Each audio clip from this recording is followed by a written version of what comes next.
Hello दोस्तों, welcome to my YouTube channel. दोस्तों, आज है 19 दिसंबर और 19 दिसंबर के जो भी करंट अफेयर्स के महत्वपूर्ण क्वेश्चन बनने वाले हैं वह हम इस वीडियो में डिस्कस करने वाले हैं। अगर दोस्तों हमारे यूट्यूब चैनल पर आप नए हैं तो यूट्यूब चैनल को सब्सक्राइब करें। दोस्तों, अगर हमारा वीडियो अच्छा लगे तो दोस्तों के पास शेयर कर देना और दोस्तों एक लाइक ज़रूर कर देना। तो दोस्तों, वीडियो के अंत तक बने रहिए। वीडियो के अंत में मैं एक प्रश्न पूछूंगा, उसका आंसर आपको कमेंट बॉक्स में बताना है और हर प्रश्न के बाद में एक्स्ट्रा फैक्ट भी बताऊंगा। तो दोस्तों ध्यान से देखना हर प्रश्न को। देखते हैं आज का पहला प्रश्न। हाल ही में जारी आधारभूत साक्षरता सूचकांक में कौन शीर्ष पर रहा है? तो दोस्तों, हाल ही में पश्चिम बंगाल आधारभूत साक्षरता सूचकांक में शीर्ष राज्य रहा है। दोस्तों, यह बड़े राज्यों में प्रथम स्थान पर रहा है और दोस्तों इसमें 10 10 वर्ष से कम उम्र के बच्चों में साक्षरता का संकेत है। और दोस्तों इसमें बड़े राज्यों में बिहार अंतिम स्थान पर है और दोस्तों छोटे राज्यों में केरल इस लिस्ट में प्रथम स्थान पर है और छोटे राज्यों में झारखंड इस लिस्ट में लास्ट नंबर पर झारखंड है छोटे राज्यों में, और छोटे राज्यों में केरल शीर्ष स्थान पर है। बड़े राज्यों में पश्चिम बंगाल प्रथम स्थान पर है और बिहार लास्ट स्थान पर है। दोस्तों इसका सही आंसर होगा डी, पश्चिम बंगाल। दोस्तों ये पश्चिम बंगाल है तो पश्चिम बंगाल के बारे में हम देख लेते हैं। पश्चिम बंगाल के सीएम है ममता बनर्जी। पश्चिम बंगाल के सीएम है ममता बनर्जी और पश्चिम बंगाल के गवर्नर है जगदीप धनखड़। तो दोस्तों ध्यान में रखना, पश्चिम बंगाल की राजधानी है कोलकाता, जो कि हुबली नदी के किनारे पर स्थित है। दोस्तों इसी के साथ हम देखते हैं पश्चिम बंगाल से संबंधित कुछ अन्य बातें। तो दोस्तों हाल ही में पश्चिम बंगाल में स्टूडेंट क्रेडिट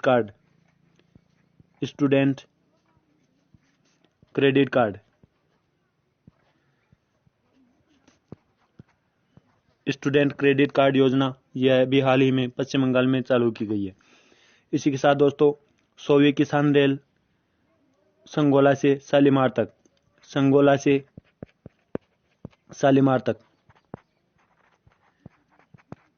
100वीं किसान रेल संगोला से शालीमार तक और कम्मई धर्मा योजना ये भी अभी हाल ही में पश्चिम बंगाल में चालू की गई है। माँ योजना जिसके तहत 5 रुपए में भोजन उपलब्ध होगा माँ योजना के तहत। स्नेहर पोरोस योजना और प्रचेष्टा योजना ये भी पश्चिम बंगाल की है। दोस्तों हाल ही में अलीपुर जूलॉजिकल गार्डन जो चर्चा में रहा था, वहां पर क्यों चर्चा में रहा था? तो दोस्तों वहां पर जानवरों को गोद लिया जा रहा था। जानवरों और पक्षियों को गोद लेने की प्रथा चल रही थी। इसमें जानवरों और पक्षियों को गोद लेने की फीस बहुत ही कम कर दी गई थी, इसीलिए अलीपुर जूलॉजिकल गार्डन चर्चा में रहा था। तो दोस्तों आधारभूत साक्षरता सूचकांक में बड़े राज्यों की श्रेणी में पश्चिम बंगाल शीर्ष पर है। दोस्तों देख लेते हैं इसी के साथ आज का अगला प्रश्न। किसके द्वारा लिखित पुस्तक Raj Kapoor the master at work का विमोचन किया है? तो दोस्तों हाल ही में राहुल रवेल ने इस पुस्तक Raj Kapoor the master at work का विमोचन किया है। तो दोस्तों इसका सही आंसर होगा डी, राहुल रवेल। तो दोस्तों राहुल रवेल ने राज कपूर जी की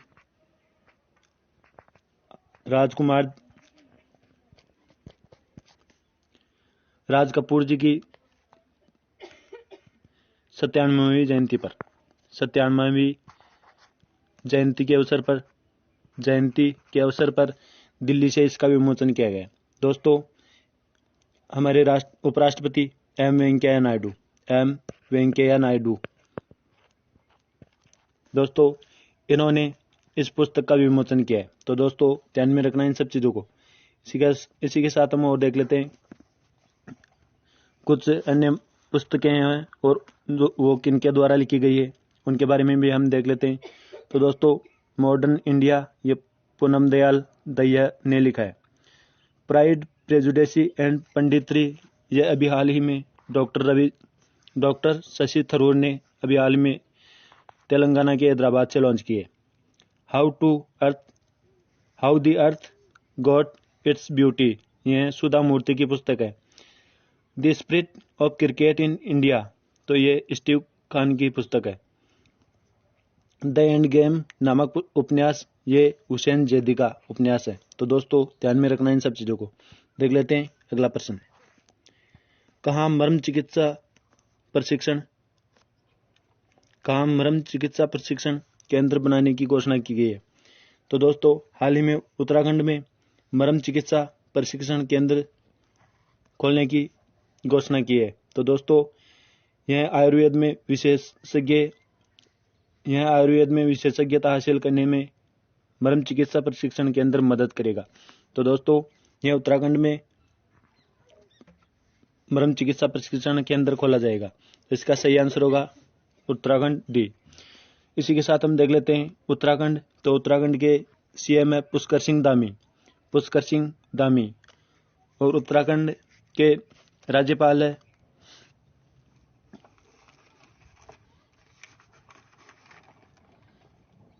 राज्यपाल है गुरमीत सिंह।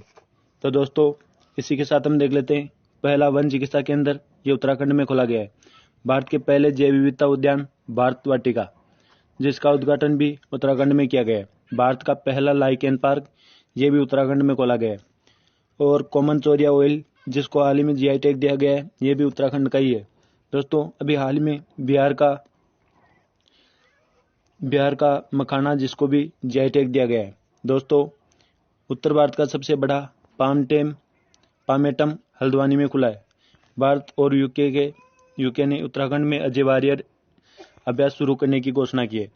भारत की सबसे बड़ी ओपन एयर रिफाइनरी उत्तराखंड के अल्मेडा में खोली गई है। तो दोस्तों ध्यान में रखना है इन सब चीज़ों को। देख लेते हैं अगला प्रश्न। किस देश के प्रधानमंत्री ने नरेंद्र मोदी जी को सर्वोच्च नागरिक सम्मान दिया है? तो दोस्तों हाल ही में भूटान देश के प्रधानमंत्री ने हमारे देश के प्रधानमंत्री नरेंद्र मोदी जी को सर्वोच्च नागरिक सम्मान दिया है। दोस्तों यह सम्मान है नगदक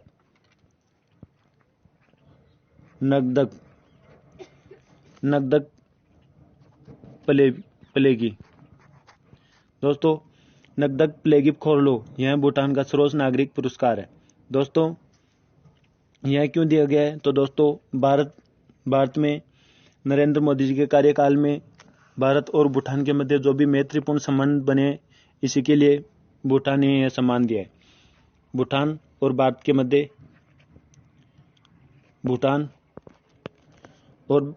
के मध्य जो भी मैत्रीपूर्ण संबंध बने मैत्रीपूर्ण संबंधों के लिए यह नागरिक पुरस्कार दिया है। दोस्तों यह भूटान ने दिया है। तो भूटान के बारे में हम देख लेते हैं। भूटान की राजधानी है थिम्पू और भूटान की करेंसी है नगुल ट्रम और भूटान के पीएम है लुटेन शेरिंग। तो दोस्तों ध्यान में रखना इन सब चीज़ों को। देख लेते हैं आज का अगला प्रश्न। केंद्रीय मंत्रिमंडल ने महिलाओं की शादी की उम्र 18 से बढ़ाकर कितने वर्ष करने का फैसला लिया है? तो दोस्तों हाल ही में केंद्रीय मंत्रिमंडल ने महिलाओं की शादी की उम्र 18 से बढ़ाकर 21 करने की घोषणा की है। तो दोस्तों इसका सही आंसर होगा डी 21 वर्ष। इसके पीछे यह कारण था कि महिलाओं को और अधिक स्वतंत्रता मिल सके और रोजगारों के अवसर में और रोजगार के अधिक अवसर मिल सके, इसके लिए महिलाओं की उम्र बढ़ाकर 18 से 21 वर्ष कर दी गई है। दोस्तों इसमें पुरुष और महिला दोनों की समान उम्र हो चुकी है। दोस्तों इसमें अब पुरुष भी 21 का होगा और महिला भी 21 वर्ष की होनी चाहिए। तो दोस्तों देख लेते हैं इसी के साथ आज का अगला प्रश्न। किस देश के रक्षा मंत्री फ्लोरेंस पार्ली भारत की यात्रा पर आई है? तो दोस्तों हाल ही में फ्रांस देश की रक्षा मंत्री फ्लोरेंस पार्ली भारत की आधिकारिक यात्रा पर आई है। तो दोस्तों इसका सही आंसर होगा फ्रांस। ये दोस्तों फ्रांस की वर्तमान में रक्षा मंत्री है।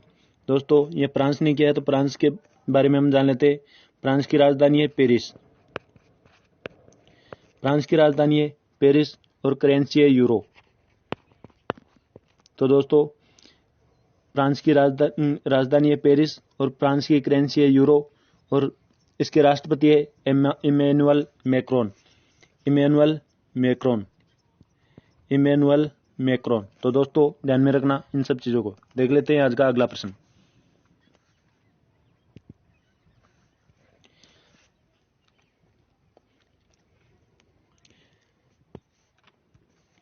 किसे global entrepreneur of the year का अवार्ड मिला है? तो दोस्तों हाल ही में आदित्य मंगलम बिरला के सदस्य कुमार मंगलम बिरला को यह पुरस्कार global entrepreneur of the year का अवार्ड मिला है। तो दोस्तों इसका सही आंसर होगा डी। हाल ही में कुमार मंगलम बिरला को global entrepreneur of the year का अवार्ड मिला है। तो दोस्तों इसका सही आंसर होगा डी। देख लेते हैं आज का अगला प्रश्न।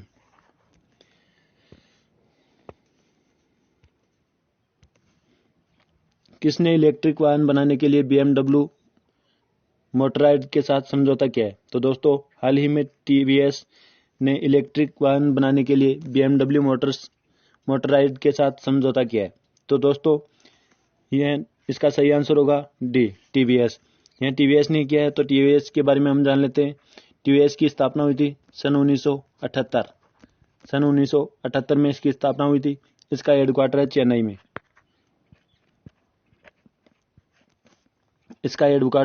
चेन्नई में। और इसके CN है CEO। तो दोस्तों इसके CEO है KN राधाकृष्णन। तो दोस्तों ध्यान में रखना TVS के CEO है KN राधाकृष्णन। तो दोस्तों इसका सही आंसर होगा TVS। देख लेते हैं आज का अगला प्रश्न।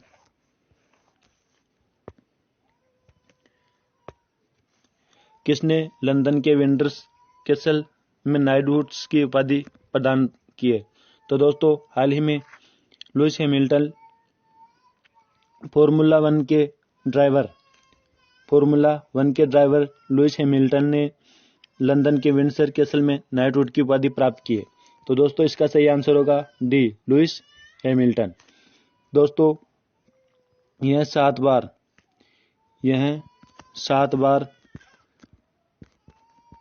फॉर्मूला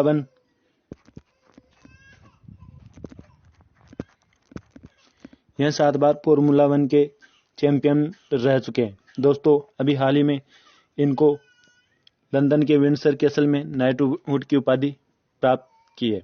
तो दोस्तों इसका सही आंसर होगा हैमिल्टन। इसी के साथ हम देख लेते हैं आज का अगला प्रश्न।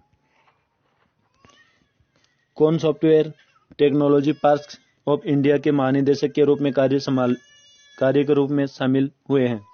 तो दोस्तों हाल ही में Arvind Kumar software technology parks of India के महानिदेशक के रूप में शामिल हुए हैं। तो इसका सही आंसर होगा डी अरविंद कुमार। दोस्तों यह इस कंपनी के महानिदेशक है।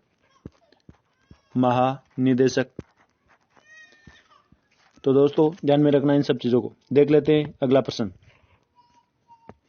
किस बैंक की आधार दर 0.1% वृद्धि हुई है? तो दोस्तों हाल ही में SBI बैंक की आधार दर में 0.1% की वृद्धि हुई है। तो इसका सही आंसर होगा SBI। तो SBI ने 0.1% की वृद्धि की है। तो देख लेते हैं SBI के बारे में। SBI की स्थापना हुई थी सन 1955 में। दोस्तों इसका पूरा नाम है इंपीरियल बैंक। तो दोस्तों ध्यान में रखना इसकी स्थापना सन 1955 में हुई थी और इसका हेडक्वार्टर है मुंबई में और इसके हेड है दिनेश कुमार खारा। दिनेश कुमार खारा। तो दोस्तों ध्यान में रखना इन सब चीजों को। देख लेते हैं आज का अगला प्रश्न।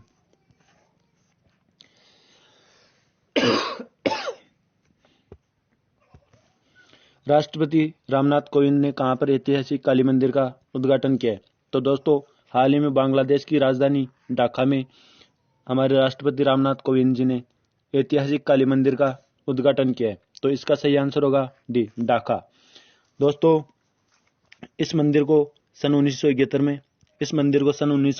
में पाकिस्तान की सेना ने सर्च ऑपरेशन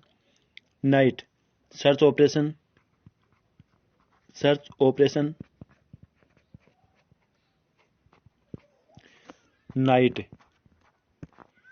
तो दोस्तों सर्च ऑपरेशन नाइट में पाकिस्तान की सेना ने इस मंदिर को नष्ट कर दिया था और अब 50 वर्ष बाद इस ऐतिहासिक काली मंदिर का उद्घाटन हमारे राष्ट्रपति रामनाथ जी कोविंद ने किया है।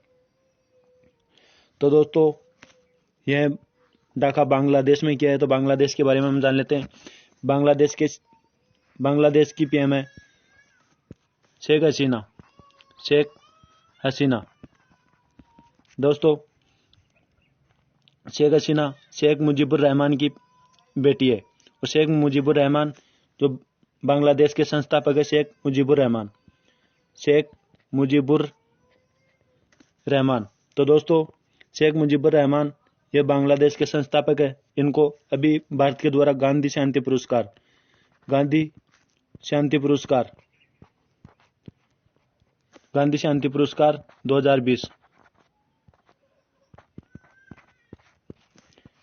गांधी शांति पुरस्कार 2020 शेख मुजीबुर रहमान को दिया गया है। तो दोस्तों ध्यान में रखना इन सब चीजों को। देख लेते हैं इसी के साथ अगला प्रश्न। व्हाट्सएप ने कितने गांव के लिए डिजिटल भुगतान उत्सव की घोषणा की है? तो दोस्तों व्हाट्सएप ने अभी हाल ही में 500 गांवों के लिए डिजिटल भुगतान उत्सव की घोषणा की है। दोस्तों इसका सही आंसर होगा 500। दोस्तों व्हाट्सएप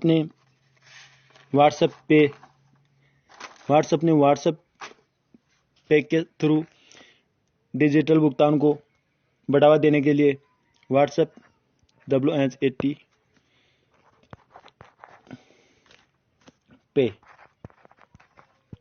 पे से डिजिटल भुगतान को बढ़ावा देने के लिए यह डिजिटल भुगतान उत्सव की घोषणा 500 गांवों में की है। दोस्तों यह व्हाट्सएप ने किया है। तो व्हाट्सएप के बारे में हम जान लेते हैं। व्हाट्सएप की स्थापना हुई थी 2009 में। व्हाट्सएप की स्थापना 2009 में और इसका मुख्यालय कैलिफोर्निया।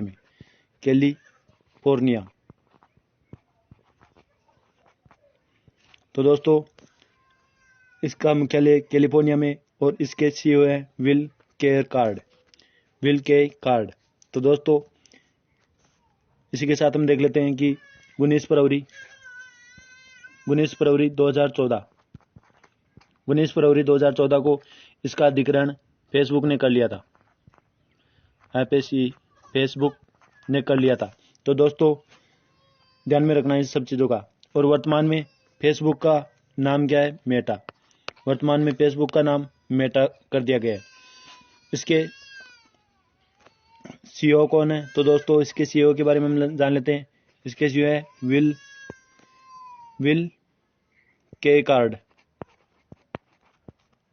के कार्ड इसके वर्तमान में सीईओ है। तो दोस्तों ध्यान में रखना इन सब चीजों को। तो दोस्तों व्हाट्सएप की स्थापना किसने की थी? तो दोस्तों व्हाट्सएप की स्थापना जॉन कॉम और ब्रायन एक्टन ने मिलकर की थी। तो दोस्तों ये थे इसका आंसर। तो दोस्तों देख लेते हैं इसके साथ अगला प्रश्न। टाइम मैगजीन का एथलीट ऑफ द ईयर पुरस्कार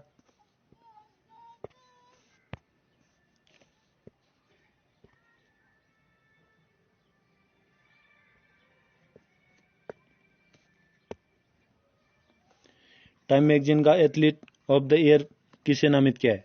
तो दोस्तों टाइम मैगजीन का athlete of the year Simone Biles को किया गया है। तो दोस्तों हाल ही में सिमोन बिलेस को टाइम मैगजीन का एथलीट ऑफ द ईयर के लिए नामित किया है। इसका सही आंसर होगा डी। दोस्तों इन्होंने मानसिक स्वास्थ्य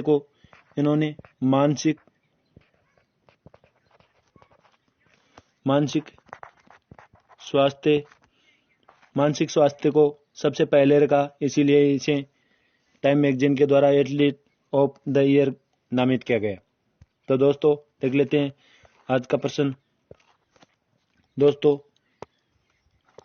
ये आपका लास्ट वीडियो का प्रश्न था। हाल ही में नवंबर माह का ICC player of the month किसे चुना गया है? तो दोस्तों डेविड वार्नर को ICC player of the month का प्लेयर चुना गया है। दोस्तों इसी के साथ हेली नेफ्यूज को महिला प्लेयर ऑफ द मंथ चुना गया था। हेली नेफ्यूज को महिला प्लेयर ऑफ द मंथ चुना गया था और डेविड वार्नर को ICC player of the month पुरुषों में चुना गया था। तो इसका सही आंसर होगा डी।